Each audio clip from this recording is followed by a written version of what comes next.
እግዚአብሔር በእኛ ልክ ከሰራ እንዴት ያለ አምላክ ሊሆን ይችላል? በእውነቱ ማለት እግዚአብሔር በሰው ልክ ቀዶ ሊሰፋ ነው እንዴ? ልብስ እንደ ልብስ። የሰይጣን አንዱ ማስፈራሪያው ምን እንደሆነ ታውቃላችሁ? ለክፉ ሰዎች ከፍታ መጨመር ነው። ከፍታ እየገደሉ ሹመት ይጨምርላቸዋል፣ እያጠፉ ሀብት ይጨምርላቸዋል። ሰው ሳይመለስ ንስሐ ሳይገባ በእግዚአብሔር ሳያምን ከፍታው ከጨመረ ውድቀቱ ተቃርቧል ነው። እግዚአብሔር እንዲሁ ከዚህ ሁሉ ነገር እንትና ልቅም አድርጎ እንዲሁ ጨርሶ አገር ሰላም ብትሆንበት እግዚአብሔር ቅዱስ ጊዮርጊስን ይወደዋል አይወደውም? ይወደዋል። ከወደደው ቢያንስ የዕለት ራት ካለበት ቤት እንዲታሰር እንዴት አያደርግም? እግዚአብሔር የእያንዳንዳችን የሃይማኖት ጥጥቅ የሚላለው እንዲህ ያለ ችግር ሲገጥም እግዚአብሔር በግር ቀበሮ እንዳይበላት ይጠብቃል እንጂ እግዚአብሔር ቀበሮን በማጥፋት ጊዜ አያባክን። እግዚአብሔር ክፉ ሰዎችን እንዲያጠፋ አንለምነውም። ቢቻል ልብ እንዲሰጣቸው እንለምነዋለን።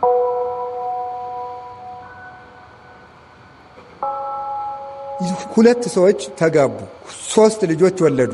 አንደኛው ልጅ አንካሳ ነው። አንደኛው ልጅ ሁለት አይኑ አያይም። አንደኛው ልጅ ደግሞ 2 እግሩ ሽባ ነው እንበል።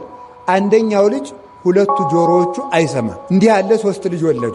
ሴትዮቱ ሽባው ልጅ ደግሞ የመጨረሻው ልጅ ቢሆን ትታው የሞተችው በመንፈቁ ነው። ለሰውየው ገንዘብ የለውም። እናትና አባቱ ቀድሞ ከማግባቱ በፊት የሞቱ ናቸው። ምንም መተዳደሪያ የለውም። እነዚህን ሰርታ የምታስተዳድርለት ሚስቱ ነበረች፣ ጥላበት ሞተች። አሁን እግዚአብሔር ትክክል ነው አይደለም? እስኪ መልሱ። ትክክል ነው በሉ። ሲደርስ ነው በጣም የሚከብደው ማለት። እንዴት ነው ይሄ ትክክል የሚሆነው ነው ጥያቄው የሚሆነው። እንዴት ሊሆን ይችላል? ለሚስቱ ቢያንስ እሺ ሰው አሁን ምንድን ነው የምንለው? እግዚአብሔር ስለፈቀደ ነው። እንዴት ነው እግዚአብሔር መልካም ነገርን እኮ ይፈቅዳል። እንዴት ለሰውየው ቢያንስ ሚስቱ ብትቆይለት እግዚአብሔር ደግ አይደል እንዴ ነው የምንለው ማለት ነው። እንዲያን የሚያደርግበት ፈጽሞ ሊመረመር አይቻልም በእውነቱ ማለት። አሁን ለምሳሌ ቅዱስ ጊዮርጊስ ልጇን ያዳነላት ሴት ምንድን ነበረች? ልጇ አይኑ እማያይ ነው፣ ደግሞ ሽባ ነው በእውነቱ ማለት ነው። አንደበቱ ዲዳ ነው። እንዲህ ያለ ልጅ ነው የነበራት። ከዚያ በኋላ ተመልከቱ ምንድን ነው የደረገ? እንዲህ ያለ ልጅ ወልዳ ኖረች። አሁን ሴትዮቱ ደግሞ ደግ ሰው ናት። ሰው ምንድን ነው ሊል የሚችለው? አይ እግዚአብሔር ሴትዮቱ ደግ ጥሩ ክርስቲያን ለዚች አሁን ይሄን ጉድ ልጅ ይስጣት ነው የምንለው ማለት ነው። እንዴት ለእሱ አይን ይሰጣታል እግዚአብሔር ብለን ጥያቄ እናነሳለን። ደግሞ ግዛት ቆይ በጊዜው እግዚአብሔር ያድነዋል ይሄን ልጅ ቢባል ምን ብለን ነው የምንጠይቀው? ደግሞ ዛሬ ቢያድነው ምን ይቸግረዋል እግዚአብሔር? ተመልከቱ እንዴት እንደሆነ ይህን ነገር ላሳያችሁ። አሁን ይሄ ልጅ ቶሎ ቢያድንላት ጥሩ ነው። አሁን ለሴትዮቱ ጥሩ ነው። ኋላ ግን የበለጠ ጥሩ ነው ደግሞ። ከዚያ ምን ሆነ? ቅዱስ ጊዮርጊስን ወስደው ከዚያች ድሃ ቤት አሰሩት አይደለም? ከዚያች ድሃ ቤት ደግሞ ሌላ ጥያቄ አንሱ። እንግዲህ እንዲህ ብለን ማንሳት እንችላለን። እግዚአብሔር ቅዱስ ጊዮርጊስን ይወደዋል አይወደውም? ይወደዋል። ከወደደው ቢያንስ የዕለት ራት ካለበት ቤት እንዲታሰር እንዴት አያደርግም እግዚአብሔር? ይህም ደግሞ ሌላ ጥያቄ እኮ ነው ማለት ነው። ስለ እሱ ብሎ እየተሰቃየ እንግዲህ ነገስታቱ ወስደው ያሰሩት ረሃብ እንዲሞት ብለው ምንም የዕለት እንጀራ ከሌላት ከድሃ ቤት ነው ያሰሩት። ቢያንስ እግዚአብሔር የዕለት እንጀራ ካለው ቤት እንዲታሰር አያደርገው? እኛ ብንሆን በቅዱስ ጊዮርጊስ ቦታ ብላችሁ ማሰብ ነው። የምታሰር አንተን ብዬ የምገረፍ አንተን ብዬ ቢያንስ እንጀራ ያለበት ቤት አታሳስረኝም አትሉ እንላለን እኮ በእውነቱ ማለት። እዚያ ቤት ወስደው አሰሩት። የሁለቱን መልካምነት እግዚአብሔር እንዴት እንዳገጣጠመው ተመልከቱ። ከዚያ በኋላ ምን አደረገ? ታሰር። ሴትዮቱ በጣም ደግ ስለሆነች ጊዮርጊስን ለምኜ ላበላ ብላ እንጀራ ልመና ሄደች። ለምን አለ ከልጇ ዲዳነት በላይ አሁን እኛ ብሎ ምን እንላለን? ተመልከቱ። ራይ ድረስ ነው። እኛ ወገኖች ሃይማኖት ይጨምርልን እግዚአብሔር። ምን እንደምንለው ጊዮርጊስ ማለት በጊዜው በዚያ ቦታ በሊዲያ በሶሪያ ምድር ላይ በአገሩ አንደኛ ወንጀለኛ ሰው ነው። በሞቴ እንግዲህ ልብ ብላችሁ ስሙ። ያንን ወንጀለኛ ሰው እናንተ ቤት አምጥተው ቢያስሩት ምን እንደምትሉት? ሰውዬ ራስህን ቻል፣ እኔን ጨምረህ የወንጀለኛ ወዳጅ ልታስብለኝ ነው ምንባል? በጭንቅ ጊዜ እኮ እንዴት ከባድ መሰላችሁ! ሃይማኖት እንዴት ይፈተና መሰላችሁ! የእያንዳንዳችን የሃይማኖት ጥጥቅ የሚላለው እንዲህ ያለ ችግር ሲገጥም ነው። እንጀራ ከአለመስጠትህ አንድ ነገር ሴትዮቱ ማንሳት የምችለው ጥያቄ ብነግረው የማይናገር የማይራመድ ልጅ መስጠት አንድ ነገር፣ አንተን ማመኔ ለመቼ ሊሆነኝ ነው ፈጣሪ የሚያስብል ችግር ነው የገጠመው። ደግሞ ይህንን ሁሉ ተቀብላ ለምን አልታበላ ከተማ ሄደች። እግዚአብሔር መጨረሻ ላይ መምጣት ያውቅበት የለ። ከዚያ በኋላ ተመልከቱ፣ በቅዱስ ጊዮርጊስ ጸሎት ከምሰሶ ጋር ነው ያሰሩት። የታሰረበት ምሰሶ 15 ክንድ ከቤቷ በላይ ወጣ፣ ለምልሞ ማለት ነው። ቅጠል አውጥቶ ቅርንጫፍ አውጥቶ ዴቴ ነገር ድግ። ከዚያ በኋላ ከቤቷ ደግሞ ሙሉ ጻዳ ህብስት በቢሙ ቤቷን ሞላው። ለምና ለጊዮርጊስ ቁራሽ ይዛ ስትመጣ እሱ በነጭ ህብስት ቤቷን ሞልቶላታል ማለት ነው። ረሃቧ ተወገደላት። ከዚያስ ደግሞ አደረገ? የልጇን አንደበት ፈወሰው። ከዛስ ደግሞ ምን አደረገ? አይኑን ፈወሰው። ከዚያ በኋላ ምኑ ቀረ? እግሩ ቀረ። እግሩስ አለች እሱ ይቆያል።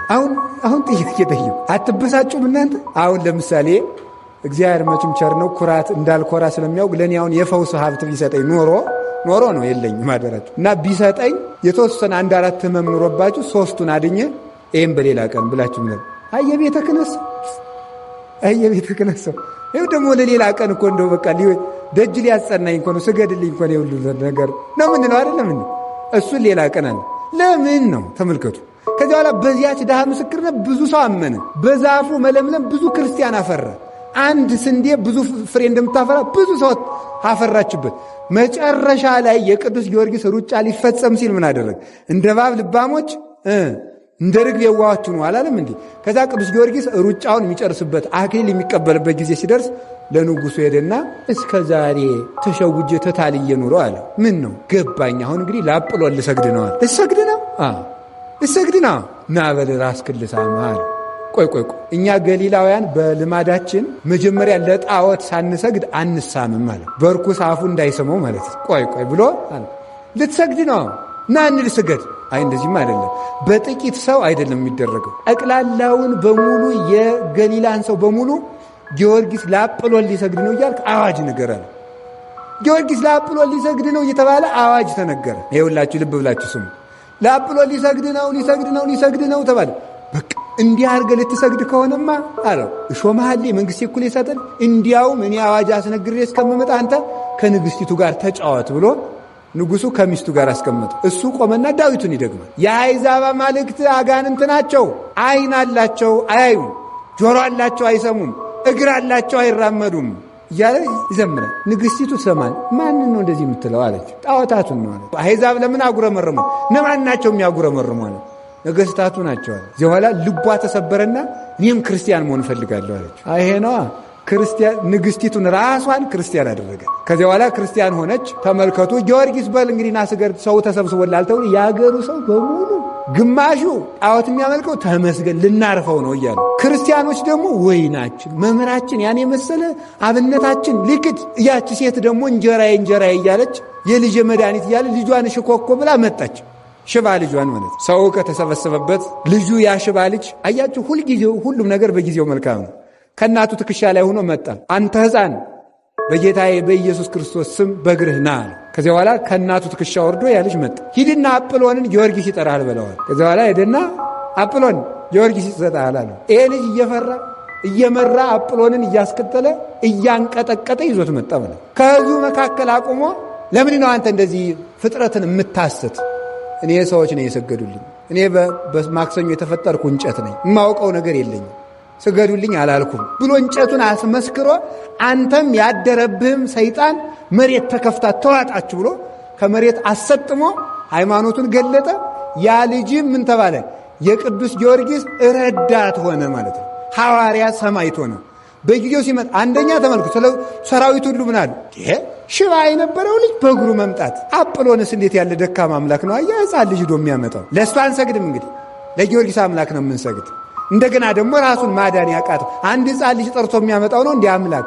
በዚያውስ ላይ ደግሞ ለራሱ ያልሆነ ብለው በዚያ የተሰበሰቡት ሁሉ ክርስቲያን ሆነው ተጠመቁ። ሁሉም ነገር ለመልካም ይሆናል። እግዚአብሔር ምንጊዜም ትክክል ነው የሚባለው ለዚህ ነበረ። የዚያች ሴት ሃይማኖትም ተፈትኖ ነበር። ልጄን አድነ ሲያበቃ አንተም ፈርተ ልትክር ነው ብላ ነበረ። በጊዜው ግን መልካሙን ነገር ገለጠ። እግዚአብሔር በጊዜው መልካሙን ነገር ይግለጥልን። አሁን እኛ የምንለው እንደዚያ ነው በእውነቱ ማለት እግዚአብሔር እንዲሁ ከዚህ ሁሉ ነገር እንትና ልቅም አድርጎ እንዲሁ ጨርሶ አገር ሰላም ብትሆንበት እንላለን እኮ ሁላችንም ከትልቅ እስከ ትንሽ በዚህ ሐሳብ የማይፈተን እኮ የለም። እነገሌን ስፍራ ሰጥቶ ለእኛ ሰላም ቢሰጠን ምን አለበት? ምንም የለበትም። አዎ ግን እግዚአብሔር አሰራሩ በእኛ ልክ አይደል እንዴ? እግዚአብሔር በእኛ ልክ ከሰራ እንዴት ያለ አምላክ ሊሆን ይችላል? በእውነቱ ማለት እግዚአብሔር በሰው ልክ ቀዶ ሊሰፋ ነው እንዴ? እንደ ልብስ የእሱ አሰራሩ ድንቅ ነው ወገኖች። እኔ ከልቤ ነው የምነግራችሁ። የእኛ አይምሮ የእግዚአብሔርን አሰራር ወደ መቀበል ከፍ ካለ እግዚአብሔር በቅርብ ጊዜ ወደ እኛ ይመጣል። እንዲያ እንዲሆን እግዚአብሔር አይምሯችንን ያሳድግልን የሁላችንም። ስለዚህ እግዚአብሔርን አሰራር በአንተ ታምኛለሁና ጠብቀኝ ያለው እሱን ነው ማለት። በእግዚአብሔር መታመን ማለት ክፉን ነገርም መልካሙን ነገርን እግዚአብሔር ስለ መልካሙ ነገር ብሎ ያመጣዋል ማለት ነው እንጂ እግዚአብሔር ሁልጊዜ ክፉ ሰዎች እንዳይነሱ ያደርጋል፣ አጋንንት እንዳይነሱ ያደርጋል፣ ክፉን ሰዎች እንዳይነግሱ ያደርጋል ማለት አይደለም። እግዚአብሔር በግን ቀበሮ እንዳይበላት ይጠብቃል እንጂ እግዚአብሔር ቀበሮን በማጥፋት ጊዜ አያባክንም። ማወቅ ያለባችሁ እንደዚህ ነው አይደለም ነው ንገሩኝ እንጂ እግዚአብሔር ቀበሮን ቢያጠፋ ነው ትክክል። ቀበሮ እያለ በግ ውላ እንድትገባ ቢያደርግ ነው። ቀበሮ እያለ ባንበላ ምንድቅ ይሄማ የፈሪ ነው ገር ነው። ቀበሮ እያለ እንዳይበላ። ስለዚህ ሐዋርያትም እንዳላችሁ ሰምታችኋል። እንዳላችሁ እንደ በጎች በተኩላዎች መካከል እልካችኋለሁ አለ። ተኩላዎችን አጠፋላችኋለሁ አይደለም ያላቸው፣ እንደ በጎች በተኩላ መካከል ልክ። ስለዚህ ቃውን ሲተረጉ ምን አሉ? ተኩላ አለ ብሎ በግን ከቤት እንደማያውሉት ማለት ነው። አላውያን ነገስታት፣ አላውያን መኳንንት አሉ ብዬ እናንተን ለስብከት ሳልካችሁ አልቀርም፣ እልካችኋለሁ እንጂ ግን መከራውን ድል ትነሱታላችሁ። እግዚአብሔር ክፉ ሰዎችን እንዲያጠፋ አንለምነውም።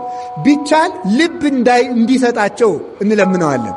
ሁለተኛ ደግሞ ክፋታቸው እኛን ምንም ማድረግ የማይችል እንዲሆን እግዚአብሔር እንዲያደርገው እንለምነዋል። ደግሞ ያን ያደርጋል። እመኑ በሙሉ ልባችሁ። እውነቴን ነው የምነግራችሁ። ክፉ ሰዎች በመኖራቸው አትፍሩ፣ አትጨነቁ። እኮ አንዳንድ ጊዜ ሁሉም ቢናገሩት ወድባል ሰው አሁን ሰሞኑን ብዙ ሰው ሲፈራ አልነበር? ምን ጎበዝ ልናልቅ ነው መሰል ችግር ሊመጣ ነው እነገሌ እንዲሆኑ እኔ አልናገርም። እሱንማ እናንተ ታውቁታላችሁ ማለት ነው። ግን አትፍሩ። ክፉ ሰው ለምን አንድ ሺህ ሆኖ አይፈለፈልም? እግዚአብሔር ነው። አቤቱ ባንተ ጥላ ተጠግተን በጠላቶቻችን መካከል በሰላም እንኖራለን። እንዲያውም እግዚአብሔር ጠላት እያለ ክፉ ሰዎች እያሉ ማኖሩ ድንቅ እንዲሰኝ ነው ክፉ ሰዎችን ዕድሜ የሚሰጣቸው። ተንኮላቸው ጫፍ እስከሚደርስ ድረስ ዝም እንደሚላቸው ማወቅ አለባቸው። እግዚአብሔር ደግሞ መጨረሻ ላይ እንደሚመጣ ማወቅ አለባቸው። አንዳንድ ጊዜ ሰይጣን ምንድነው መሰላችሁ? የሰይጣን አንዱ ማስፈራሪያው ምን እንደሆነ ታውቃላችሁ? ለክፉ ሰዎች ከፍታ መጨመር ነው። ከፍታ እየገደሉ ሹመት ይጨምርላቸዋል፣ እያጠፉ ሀብት ይጨምርላቸዋል፣ እየገደሉ ተከታይ ያፈራላቸዋል። ከዚያ ምን እንላለን? ጎበዝ ልናልቅ ነው እነገሌ እኮ እንዲሆኑ፣ አሁን ደግሞ ጭራሽ እንዲሆኑ ማለት እንጀምራለን ማለት ነው። ግን ልብ ብላችሁ ስሙ። ክፉ ሰዎች ሳይመለሱ ከፍታቸው ከጨመረ እርግጠኛ ሁኜ በአምላኬ ስም የምናገረው ጥፋታቸው መቃረቡን ነው የሚያመለክተው። ሰው ሳይመለስ ንስሐ ሳይገባ በእግዚአብሔር ሳያምን ከፍታው ከጨመረ ውድቀቱ ተቃርቧል ማለት ነው። በእግዚአብሔር የሚያምን ሰው ከፍታው ሲጨምር ደግሞ እሱ ድህነት ይዞ ሊመጣ ነው ማለት ነው። ይህ እርግጠኛ ሆን አለባችሁ። እንግዲህ ብዙ ጊዜ እንደነገርኳችሁ አንድ ሰው ከቅርብ ቦታ ሲወድቅ ነው ከሩቅ ቦታ ሲወድቅ ነው ስብራቱ የሚጨምረው። ሰው ከ5 ሜትር አልጋ ላይ ከሚወድቅና ከ50 ሜትር ከሚወድቅ በጣም ስብራቱ የሚጨምረው። በጣም ተንቆጫቅጮ ትቢያ የሚሆነው በጣም ከፍ ብሎ ሲወድቅ ነው። ወኮ እንዲህ ያለው ምን ይለዋል መሰላችሁ መጽሐፍ? አወዳደቁ የከፋ ይባላል ነው። ከከፍታ የወደቀ በጣም አስቸጋሪ ነው። ከፍ ብሎ የወደቀ ሰው አይጠገንም እያልኳችሁ፣ ሰባራው ማይጠገን ላይጠገን የሚሰበር ሰው ነው የሚሆነው። ስለዚህ በክፉ ሰዎች መጨመር፣ በክፋት መብዛት አትሸበሩ። እግዚአብሔርን በአንተ ታምኛለሁና ጠብቀኝ ያለው ቅዱስ ዳዊት ከዚህ የተነሳ ነው። ስለዚህ እግዚአብሔር ክፉዎችን ስላላጠፋ እየጠበቀን አይደለም እንዳይመስላችሁ። እግዚአብሔር የሃይማኖት ብርታት ይጨምርልን። እንደዚህ ብሎ ማሰብ እንዲህ ብለን ስናስብ እግዚአብሔር ደግሞ ይላል። እግዚአብሔር ይወላችሁ ሲጠረጥሩት አይወድም። እግዚአብሔር በምድር ላይ የሚጠላው ነገር ቢኖር ሲጠረጥሩት። እንኳን እግዚአብሔር ሰው ሲጠረጥሩት ይወዳል። እስኪ ነገሩኝ። ለምሳሌ እኮ ሰው ዝም ብላችሁ ብድግ ብላችሁ እዚህ ላይ የተቀመጠውን ዕቃ ማን የወሰደው ካላችሁ ምን ማለት ነው? ማንን ለመጠርጠር ነው ብሎ ሰው ይናደዳል ማለት ነው። ይሄ ምንድነው? እግዚአብሔር መስለን ስለተፈጠር ሲያምኑን ነው እንጂ ሲጠረጥሩን አንወድም ሁላችንም። እግዚአብሔር ታማኝ ስለሆነ ሲያምኑት ደስ ይለዋል። ግን እንዲህ አረግ እግዚአብሔር ጥሎናል መሰል፣ እግዚአብሔር ረድኤቱን አርቋል መሰል፣ ልንጠፋ ነው መሰል ሲሉት ግን እግዚአብሔር አይወድም በእውነቱ ማለት ነው። በእግዚአብሔር መታመን ማለት እሱ ነው። እንደሚችል በፍጹም ማመን አለብን። እንደገና ደግሞ ያደረጋቸውን ታምራት፣ ያደረጋቸውን የቅዱሳን ታሪኮች፣ ሕገጋቱን፣ ትእዛዛትን ሁሉ እውነት በእውነት ብሎ ማድረግ፣ ሳይጠራጠር ሕጉን ማድረግ ዋጋ ያሰጣል ማለት ነው። ይህን የተናገረ እግዚአብሔርን አንተ ጌታዬ ነህ እለዋለሁ። እግዚአብሔርን አንተ ምን እለዋለሁ? ጌታዬ ነህ እለዋለሁ። ይሄ ስለ ኢየሱስ ክርስቶስ የሐዲስ ኪዳን ትንቢት የተነገረ ነው። ጌታዬ ነህ እልሃለሁ ያለው ለምንድን ነው? ቅዱስ ዳዊት ተመልከቱ። እግዚአብሔርን አንተ ጌታዬ ነህ እለዋለሁ ማን ሊለው ኖሯል? እግዚአብሔርን። ይሄ ስለ ክርስቶስ የተነገረ ነው። እግዚአብሔር ሰው ከመሆኑ አስቀድሞ ጌታ ቢባል ድንቅ አይደለም? ክርስቶስን ግን ጌታዬ ነህ እለዋለሁ ያለ ለምንድን ነው ስትሉ፣ በክርስቶስ ላይ የደረሱት ነገሮች ሁሉ ክርስቶስ አምላክ ያልሆነ የሚያስመስሉ ናቸው። ምሳሌ ክርስቶስ ርቦታል አይደል? ስለዚህ ምን የሚል ጥያቄ ሊነሳ ይችላል? አምላክ ይራባል ወይ? ክርስቶስ አንቀላፍቷል። አምላክ ያንቀላፋል ወይ? ክርስቶስ ይሄ ምንድነው ብሎ ጠይቋል። አምላክ አያውቅም ወይ ተብሎ ይጠየቃል ማለት ነው። ደክሟል። አምላክ ይደክማል ወይ? አምላክ ይታሰራል ወይ? አምላክ ይበላል ይጠጣል ወይ? አምላክ ደም ይፈሰዋል ወይ? አምላክ ይሞታል ወይ? አምላክ ይያዛል ወይ? አምላክ ይቀበራል ወይ? በመቃብር ይለካል ወይ? እንዲህ የሚል ጥያቄ ያነሳል። ቅዱስ ዳዊት ግን እነዚህ ሁሉ ነገሮች ቢደረጉም ክርስቶስን እኔ ፈጣሪ መሆኑን እረዳለሁ ነው። ክርስቶስ ፈጣሪ መሆኑን። ስለዚህ ጌታ ምን አለ? ማቴዎስ ወንጌል ምዕራፍ 11 ላይ ተመልከቱ። በእኔ የማይሰናከል ሰው ብፁዕ ነው ይላል። እንዴት ነው የማይሰናከል? እንደዚህ ቅድም ያልኳቸውን ነገሮች አይቶ ፍጡር ቢሆን ነው እንጂ ፈጣሪ ቢሆን መቼ እንደዚህ ይሆን ነበረ? ለፈጣሪ እንደዚህ ነገር አይገባውም ብሎ በሰራዋቸው የድካም ስራዎች ተሰናክሎ አምላክነቴን ያልተጠራጠረኝ ሰው እርሱ ብፁዕ ነው ነው። ከነዚህ ጎን ለጎን የምንመለከታቸው ነገሮች አሉ። ለአፍታ ያህል ልከልስላችሁ። ሲራብ ስናየው ተመልከቱ። ቅዱስ ኢሬኔዎስ ሃይማኖተ አበው ምዕራፍ 7 ላይ መጻሕፍት ክርስቶስ አምላክ ሰው መሆኑን እንደሚነግሩን አምላክ መሆኑን ይነግሩናል ይላል።